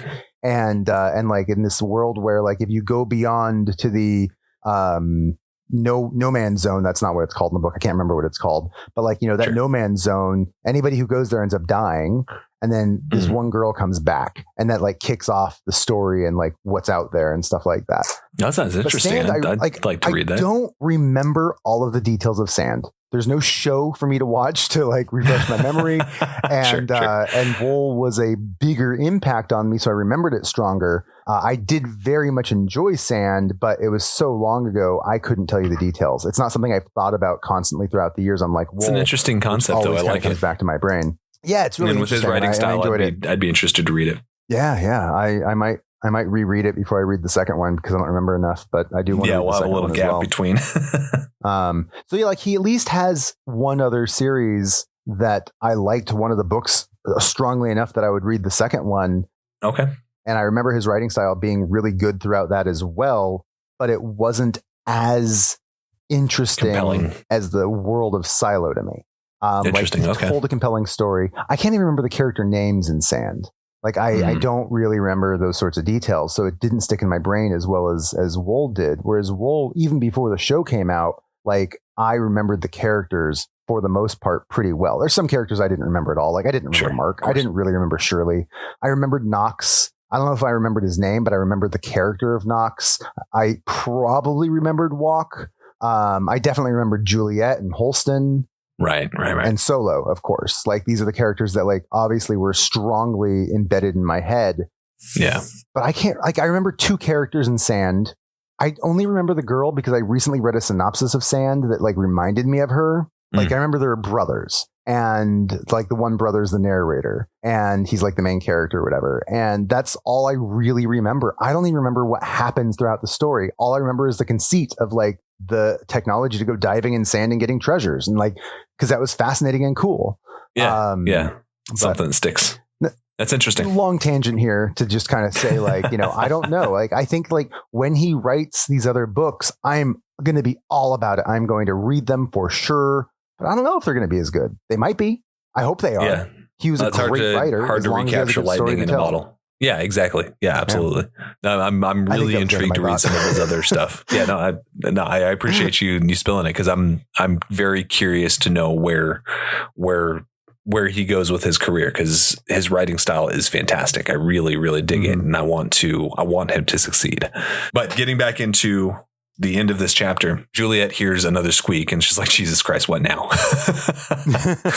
But suddenly she hears, "Please say something." The radio hissed, "Juliette, are you there? It's Walker. Please, for God's sake, answer me." Oh, such a good way to end the chapter. So good. So good. So good. And then rolling into 75. Now we're with Walker and Courtney and Shirley. And oh, man, they are in a bad their spot. Emotion. Oh, my God. Like holy shit. Like everything that's happening right there. Like we get to very quickly, like the gunfire, just the intensity, the emotion of like having talked to Juliette. Like I felt so strongly. Walk, like, you know, what was the wording, like him like cradling and rocking his the radio parts like there is baby, like such an image, and like really like sets that mood for who Walk is and what he's going through and where he is in his head. Yeah, absolutely. And it's gotta be like, this guy is a recluse to the extreme. Like we've discovered that he does not leave his dwelling. So to be in an unfamiliar space with what's going on and the chaos of it, and having just discovered a friend alive, and not only that, but your world is not what you think. It's like, God damn, he has got to be going through some things. It's like, that is an intense situation. I really like when Juliette was like, "I'm in another silo," and Walk's just like, "Yeah, we know." Right? It's so good. It's like, okay, got that now. So Courtney is saying, "I don't know how much time we have." At this point, Jenkins and his crew are in the room. I mean, they have been pushed back so far to where Mechanical is on the verge of losing this battle. They have the idea. I mean, they straight up lose the battle. But yeah, they are losing the battle. You are absolutely right. We've already talked about their idea of rerouting the exhaust to IT, and Shirley thinking that Knox wouldn't approve. And once they get a hold of Juliette, she says, "Tell her about the exhaust plan." Like, she needs backup here. And Juliette's first thought, obviously, is Lucas is there. Like, that's pretty much the only person it's going to kill. Which is really, really not what she wants. So she tells him to stop, of course. So desperately, like, stop the fighting, please. Yeah, stop. Please just stop. Do not do that. Stop the fighting. Do not reroute the exhaust. You know, just everybody stop. And I love that is her driving force. She's not there for revenge anymore. She is just, stop the fighting. Please stop. And I love, it's before the exhaust thing, but I love that she's talking to Shirley, and she's like, "How are you in Mechanical? I heard about the fighting. Are you in the middle of that?" And Shirley's like, "Well, how the fuck did she hear about the fighting?" Right? What is happening here? Juliet's like, how do they know about other silos? And they're like, how did she know about the fighting? Like, obviously there's communication going on, but neither of them knew about it. Yeah, it's so good. I love the juxtaposition they put themselves in. And this also, who is it that asks him? Oh, it's I think it's Juliette. It's like, she asks Walker, "How are you Mechanical?" It makes me wonder if there was ever an attempt to recruit Walker to IT. And if he denied that attempt, if there ever was one. But if that were the case, did he have regrets for not going to IT? And if that's the case, would that have helped him convince Scotty? Like, is that part of the impetus for him convincing Scotty to go to IT, because he had regrets? He stayed in his little hovel. That's an interesting thought about him, but I don't read that section in the same way. No? Because, like, it's just right after she's like, "I'm in another silo." And he's like, "We know about the others. We can hear them, Jules, all of them." And then she's like, "How are you Mechanical? I heard about the fighting." So, like, I think it's a separate thought. Like, the "how are you" is just like, how are you hearing all of, like, how do you know about the different silos? How are you figuring all this out? And then she's like, switches immediately to the Mechanical as you know, because this is Mechanical M-. I heard about the fighting. Oh, by the way. Yeah, you're absolutely right. Look at that. AI is not the only one that does it. Hugh Howey does it too. Dude, I miss using the M dash. I used to use it in my writing, but now I can't. It makes you look like your AI. I trained my AI when it writes for me. I'm like, never write an M dash. Only use N dash. So, because like M dash is like the triple long one, and N dash is the double long hyphen. So, like all of my AI writing uses N dashes now instead of M dashes, and it makes me happy because that's how I actually write. I do like, in Word, when you double tap the dash and hit space, it expands it to the N dash, not the M dash. And I use N dashes all the fucking time. Like just that's part of my communication style in text. And so like I had to train my AI to like do it the way I like it because the M dash is such a fucking thing. Anyway, yes, M dash. Yeah. How are you? M dash ? Mechanical M dash. I heard about the fighting.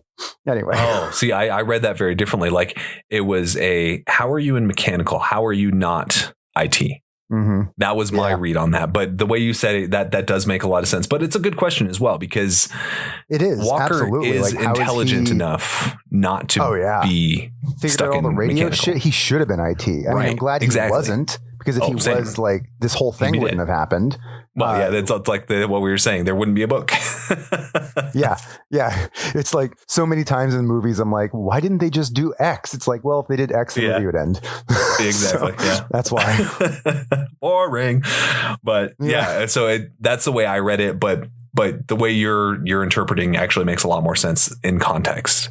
But that was absolutely, it's a good question, regardless of the interpretation of that line, because he is so smart, but so broken. I do really wonder if there was ever an attempt to recruit him. Yeah, I don't know. I wonder if like his reclusiveness kind of stopped that, or like that's part of what I was wondering. Do we learn what made him a recluse? I forget. Not in this one. No, we kind of learn it in the show, but it's a different character. She is not the same walk as this. So like her reasoning in the show, I can't relate to this walk. I feel like it's got to be a different reason. And I'm really curious to know like what his reason is that he is a recluse. I can't remember if they mentioned it. Obviously, we just finished the book, and if neither of us can think of it, they probably didn't. Right. But even Bernard mentions at some point about him being a recluse and kind of scoffs as well early in the book. And I don't remember where it was, and I'm not going to search it up, but he kind of scoffs at the old recluse in mechanical. So there's obviously some familiarity there. So I feel like there might have been. He knows who he is. Yeah. There might have been an effort, and he turned him down. And that's where that. Well, I mean, he doesn't like mechanical to begin with, but that's where that kind of scoffing comes from. But it's wayward thought, and I'd be curious to know if there was ever any attempt. So many questions not answered. Bernard keeps tabs on anybody who is like a possible virus, as we learn the phrasing later, also intelligent people. Like he kept an eye on Lucas. Like I think he keeps his eye on the people who are interesting in some way. So he probably knows all about Walk. Like whether it's because he was considering recruiting him or just because he was keeping an eye on him to make sure he wasn't going to be a virus. Like I think he would have absolutely been well aware of Walk and Walk's story. Yeah, I agree with that. But so moving on with the conversation between the two of them, Shirley gets her hands on the radio and Juliette gets all choked up just because she hears her friend's voice. And I think she knows about Mark. I think she probably would have heard. She doesn't at this point, because it's actually mentioned in the last chapter that she found out about Mark and Knox. Oh, so she doesn't know who's dead yet. When she asks, like, Shirley, her voice wavered. Hey, you hanging in there? Like, I assume that was I heard about Mark, but you might be right that she didn't actually. It was just in general, like she knows her friend. Yeah, we'll have to readdress that when we get to that chapter. But I'm pretty sure that she finds out about the who and what later when she's back in the silo. Like I know she didn't learn about Knox until later, so like she might not have learned about Mark until later too. Right. Yeah, and I think there's a mention in the same paragraph, but we'll get there. I'm pretty sure, but I could totally be mistaken on that. But this is where she asks them not to do the exhaust thing to IT, and she's just begging for people to not fight anymore. Yeah. And Shirley's basically saying it doesn't matter what we do at this point. We've lost. They won't stop. And then she says, take care of yourself, and walks away. So Walker's back on with her, and Juliette wants to talk to the people doing the exhaust thing. Let me talk to them. It's all coming apart. Yeah. Had this happened maybe couple hours earlier, there may have been there would have been more conversation and more kind of problem solving, but this is like poor timing. Just you guys, they're at the end of their rope. And I think this very much sets off, like, this is what motivates her to go back. Like, this is that moment that really tells her, like, I need to do this. Yeah, I completely agree. She hears machine guns over the walkie-talkie and everything, and she's convinced it's over. And I mean, reading this, I'm like, well, fuck, there goes Mechanical. Like, there goes everyone we loved in Mechanical. I was convinced that minimum Shirley was dead. And I'm not sure Shirley's alive because she's told she can't see Shirley. I know. So that was one of my things. That's why I said that this really needed to have ended with her and Shirley sitting down to a hot bowl of soup. That's the ending that we needed for this. In my head canon, that's exactly what happens. Yep. That's like where she was going after when she see Dad. Yeah. She immediately goes and has a warm bowl of soup with Shirley. That's right. Warm bowl of soup with Shirley. But yeah, rolling on to chapter 76, still in Silo 18, but with Lucas. He is smelling the air conditioning vent. Yeah. Such a good follow up to what just happened. Right? He's like, something ain't right. And I love that, like, immediately when Bernard walks in, he just jokes about it. Like, you're never going to fit. Like, you're not going to fit. Yeah, it's so good. Oh, man. Speaking of so good, this next scene, holy shit. Oh, boy, howdy. Was it? And this is one of those sections where my notes got larger because they were like, caps. don't say outside. Do not say I want to go out. Man. So this whole section, as you said, we'll just kind of go over because there's a lot in this section, and he knows that dozens are dead. He gets letters from his mother. Sounds like the apartment wings are being prepped for the people of Mechanical, basically turned into prisons, which I wonder where those people are being relocated to. Like, is there spare housing for those people to move to? Are they moving up? Are they, because you'd think that there was probably some apartment housing in Mechanical. I think we hear about that at one point. Mm-hmm. Yeah, there is. So I'm curious what that looks like, what the shifting looks like for that to be the case. Yeah. That's not a logistic that I thought of. That's an interesting place to go. For me, it was just like, they arrested them all and they're going to throw them probably in a cell together or whatever. But also, I don't know how many are left at this point, is it dozens? Is it hundreds? Right. Yeah. All it says is they're prepping the mids for the survivors, basically. Mm-hmm. And this thought, the AC thought, is actually kind of what leads him down this path. Is like, he's like, I should just ask somebody what's going on with the AC. Why does it smell like exhaust? Oh, there's nobody to ask because everyone has been jailed, which is wild. So they're talking about putting this Sammy person, who I can only assume is IT, because it says that Lucas learned a lot from him. Mm-hmm. So he says he's overqualified, which they're talking down on Mechanical constantly. It's such bullshit. It's like, just because you know how to work a computer doesn't mean you're smarter than the guy that knows how to work a car. It's like, right. Let's like, get this straight. There's definitely a lot of the same sort of troubleshooting. And like, actually, this is a nice aside that I recently had with this same sort of thought process. Like, as somebody who works with computers, who has a good knack for troubleshooting and figuring things out, I never really thought of mechanics as that same level of intelligence. Like, I don't mean level isn't like smarter or less smart. I just like, I never thought of mechanics as the same sort of level of troubleshooting as I do with like figuring computer stuff out and software things out, or coding and like having to think through logic and stuff like that, until I was like at the mechanic and talking with finally a good one. Like, I've had so many mechanics that are just like, they're dumb, right? Like, they don't think through things through. There's one guy I was talking about the problem I was having with my car, and he just like knew all the possibilities. He was able to explain like the causes of like, well, if it's this, it's because this, and this. And so it's probably not this because you're explaining it this way. And like, he just knew the symptoms and he knew what the sources were in the root. And like, that was when I finally realized that like, they do the same sort of troubleshooting. It's just a different set of symptoms and concepts. They still have to like think through all that stuff and figure out like, they have to understand how a car works in order to understand like if this is happening, it's probably because of this. And like, it really changed my perspective on like what mechanics do and the level of thinking they have to do that job. Yeah. I mean, imagine all the thousands of pieces in a car. One goes wrong. You have to know how to diagnose that. Exactly. You have to figure out which it's impressive as hell to me. Yeah. Yeah. Mm-hmm. Absolutely.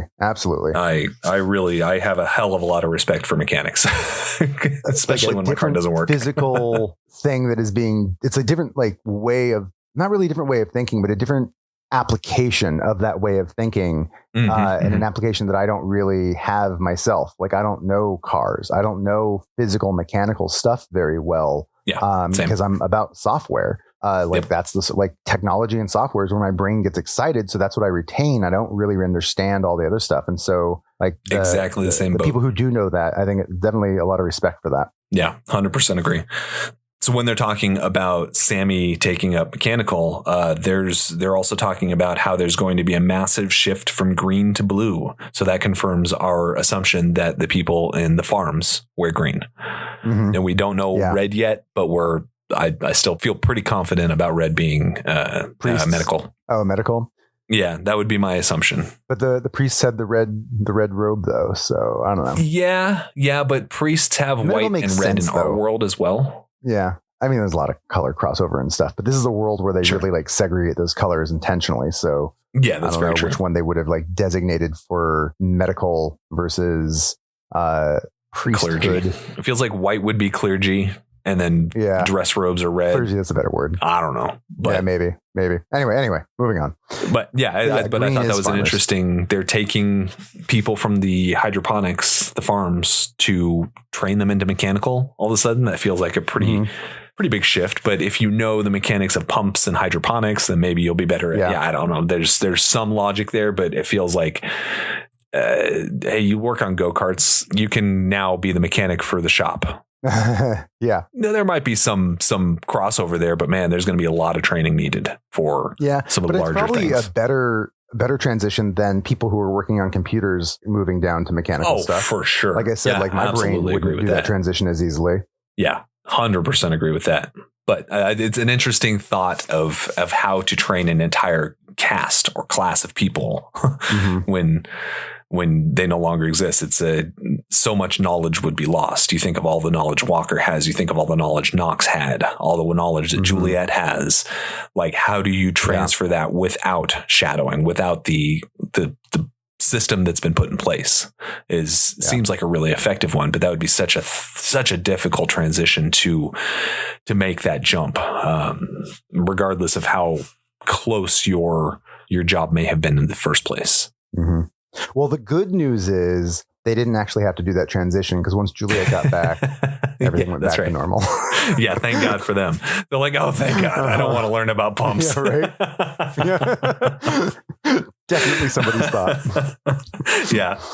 But getting back to Lucas and Bernard, Lucas says that he wants some more reading material. And Bernard's like, well, why the hell do you need that? You've got the order. You've got your studies.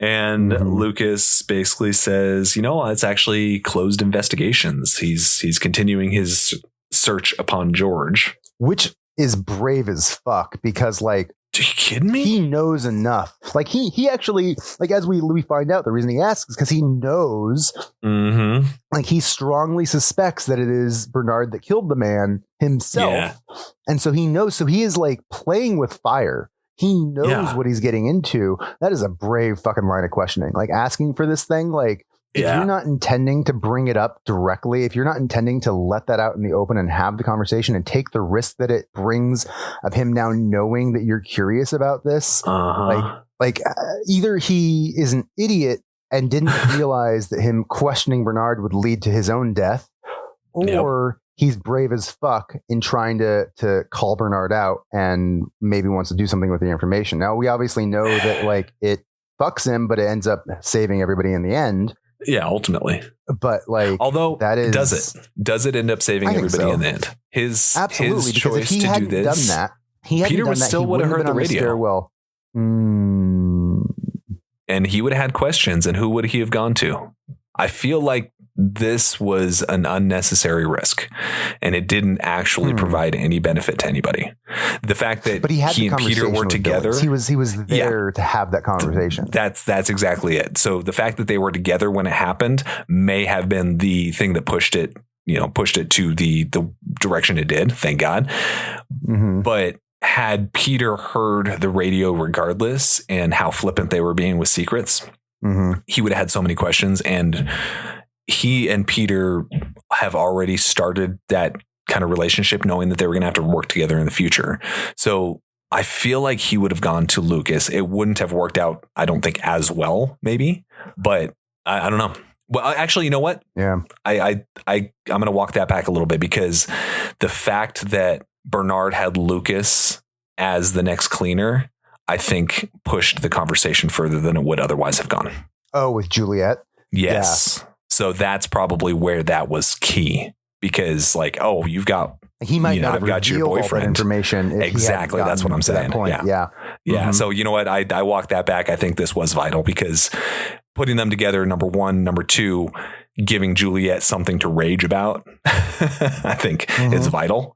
And then of course she wouldn't have risked her life to go save Lucas had that not been the case. So yeah, you're absolutely right. This was a vital move for him, although it almost worked really poorly in his favor.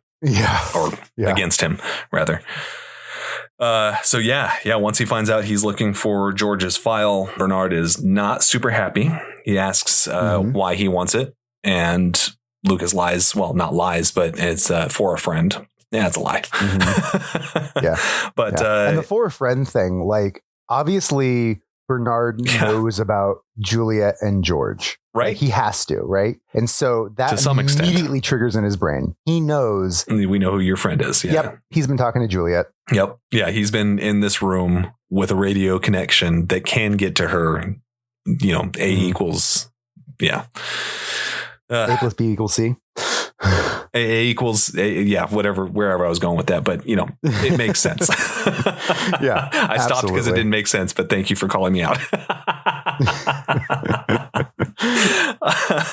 But so Bernard goes on to say George Wilkins was a dangerous man of ideas, the kind we catch in whispers, the kind who poisons people around him. Yeah. This is exactly what we've been talking about. Yeah. He tells Lucas to study section 13 of the order, and that's where it starts. The people that have this infectious way of thinking. And then he goes into detail as to why George's ideas were infectious. And it doesn't make any sense to me. Like, he wanted to do lateral digs. Okay. That doesn't feel like someone that knows anything of vital importance. Lateral digs are forbidden. That makes sense. So he was told no. Okay. So now he just wants to go deeper, which I have questions structurally how that would work, but we'll put those aside. Why is that bad? Like, I don't understand why that would have been going down. If the mines can't go lateral, doesn't that mean they have to go down? But I don't think it was so much that the mines would be going down, it's that he wants to dig expand down to build other levels. Right. Which why is that? Why is that a poisonous idea? That was my question. It's like, that doesn't seem... Because you're changing the structure of the way the silo works and the power structure, and like it's designed to be the seed for humanity. And once you start expanding it, it changes like what it is. I think it would change the nature of the silo. Like, it's more of a, we're going to grow. Like they've got right now, like the birth limitations because they're trying to keep the population in check. But if you have more room, then it's like, well, why not have more people? And that's going to start raising questions of like, well, why do we have these restrictions? Why can't we do farm this? Space? Yeah. I guess it's still, okay. All right. I guess I can get on board with that, but it still feels like such a flimsy reason to just straight up kill somebody. Just tell them no. And if then they start making noise. It was more than that, though. It wasn't just that. Yeah, he says in here that it was about the other ideas he was having. Let me see if I can find them really quick. So 12 more levels to begin with. That was the talk anyway. Just whispers and sketches, but some of those whispers landed in Porter's ears, and then ours perked up.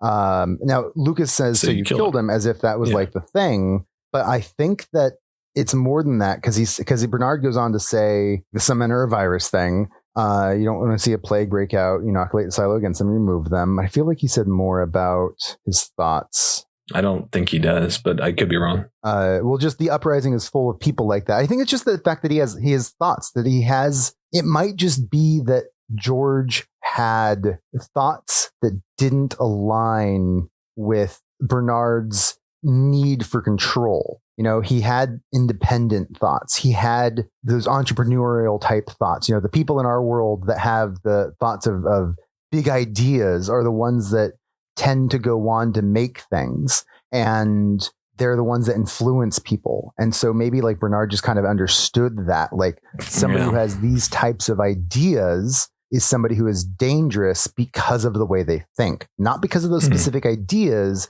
but the way they think that's going to lead them to certain conclusions. That's going to get other people to start thinking about things and questioning things. And he doesn't want people questioning things. Yeah. It's wild that was the reason of all. It just feels like it's such an infant of a thought compared to, you know, what Allison comes across and things of that nature. It feels like it's such the beginnings of a thought that it feels premature, I guess, is what I'm going for. Yeah, possibly. But I guess, of course, he also goes on to say that he killed 14 people that year, and that's where, but like, that's what I was going to next. It's like, well, I mean, they wipe them out pretty freaking easily, and the fact that there are 14 people, it says this year, this year, 14 people this year. So we know a handful of those, but to have such a quick trigger finger and have people dying like that so consistently and regularly, it's how are questions not being raised for that? Yeah, maybe 14 might be an anomaly year though, because we have like Holston. He does mention that it's more than usual. Yeah, like we like I can't even think of them all off the top of my head, but like the fact that Holston, Jans, Marnes, Scotty, Jans, Marnes, yeah. I mean, we know a good handful. Even Juliette would be one of them, but. Like because we did this count similar when we were talking about the baby lottery. So that means 14 children allowed to be born this year. Yeah. Well, it's crazy. Which is, I mean, I can see why people wouldn't necessarily question all the deaths then, if it's like they get the benefit. If there's of having excitement babies on the other side of it. Oh, yeah, you're right. Yeah, you're absolutely right. I hadn't considered that. It's probably like one way that they really like make it so it doesn't seem as big a deal. That could be why lotteries are so linked to deaths as well, to help people kind of like not think about the deaths. Yeah. You're absolutely right. It's a distraction technique. Huh. Interesting. I hadn't thought about that. That's a good way to look at it. But he goes on to say all of this could have been prevented had we caught the sickness earlier. Tell me that wouldn't have been better, which is on the surface, a very logical thought. But when it comes to murdering people, like precogs, like you remember the movie Minority Effect? Minority Report? Yes, excuse me. Minority Report. They were they were jailing people that the precogs said were going to kill someone else, right? Yeah. Before they'd actually committed the crime. Which puts it in this really gray area. Like, okay, these people didn't actually do anything. Which is a big conceit of that movie, like the big question. Yeah, exactly. So it reminds me of that in the way that like, so because George, let's take him as an example, because it's the one we're recently been told about. George simply wanted to expand and make life better for people. So he hasn't actually done anything, hasn't seeded any thoughts of the outside. He hasn't, unless you consider the outside to be beyond the boundaries of the silo as it exists. So he hasn't really gotten to that point. Granted, yeah, he probably would have at some point. Maybe even that is shaky. But to kill him so prematurely with such a happy trigger fingers feels like it. I don't know. It feels premature. That's the bottom line to me. Well, I mean, if not expanding the silo is a big deal to maintaining the structure of the world they live in and control. And he's got this idea of expanding the silo that's getting people excited.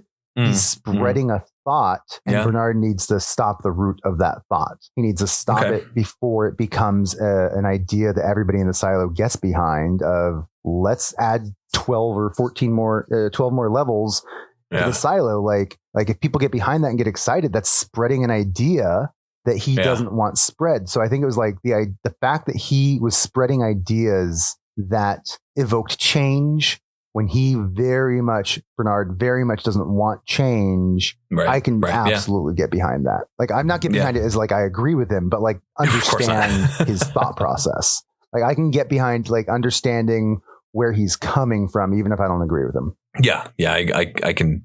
I suppose I could see that mentality, but yeah, just wild to think that the trigger for killing someone is that sensitive in the silo.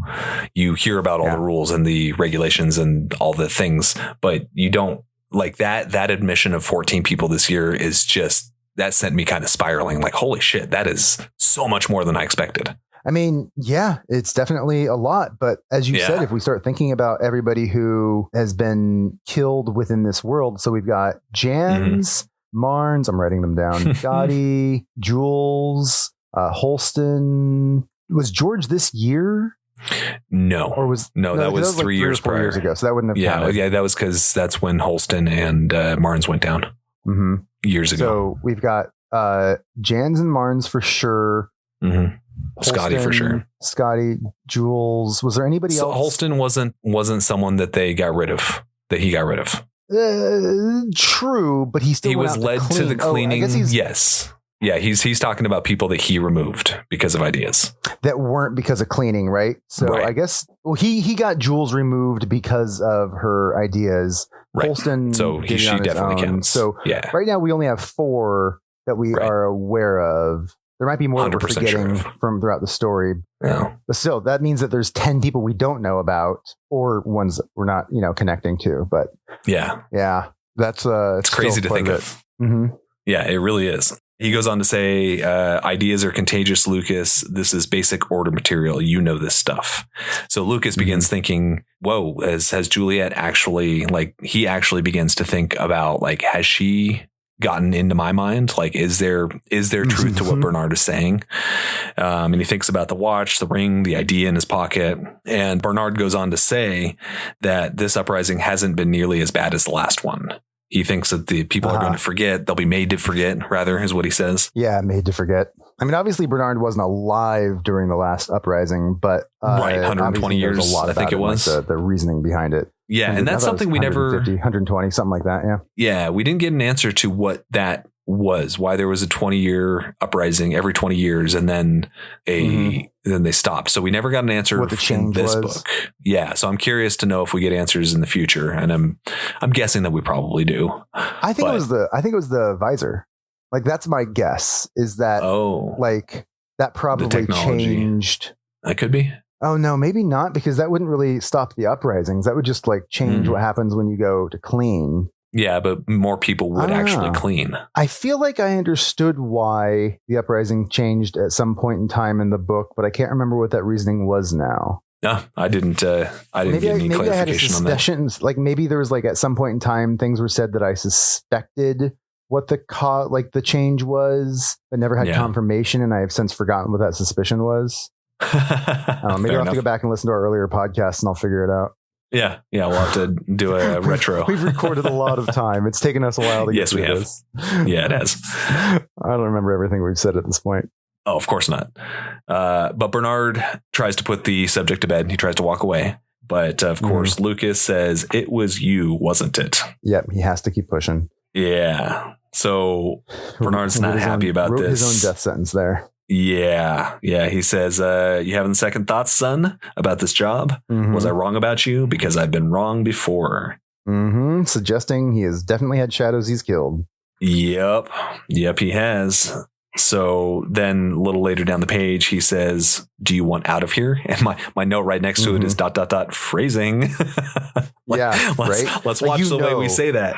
Yeah. He's absolutely manipulating him. He is getting him to say something that he doesn't really mean. 100%. Yeah, I mean, even on the next page, and how Lucas didn't pick up on that really surprised me. Like, I feel like Lucas would have like immediately got it and been like, "Oh, nope, I don't want to go out." Get me to say I want to go outside. Nope, I want to be in here. I am nice and comfy. Yeah, but again, we wouldn't have a good conclusion to this book. Yeah, but then he even kind of goads him into saying, he says, "Say it." He said, and then Lucas responds, "I want out of here." Lucas glanced at the heavy steel door behind Bernard. "Please, I want you to let me out." And Bernard's response is simply "out." And so Bernard radios Billings. He says, "Lucas Kyle, IT engineer, first class, says he wants out." Yeah. Oh man, what a gut punch. Not knowing the end. When I read that, I'm like, oh fuck. That's there he goes. That was what we've been waiting for. Yep. We knew that Hugh would take that relationship that was building and tear it apart, right? That's if it wasn't close to the end of the book, that's probably what would have happened. Yep, absolutely. God, so man, so that day that was a really good drop. I didn't expect that to be the way Lucas's story ended. Fortunately, I was right.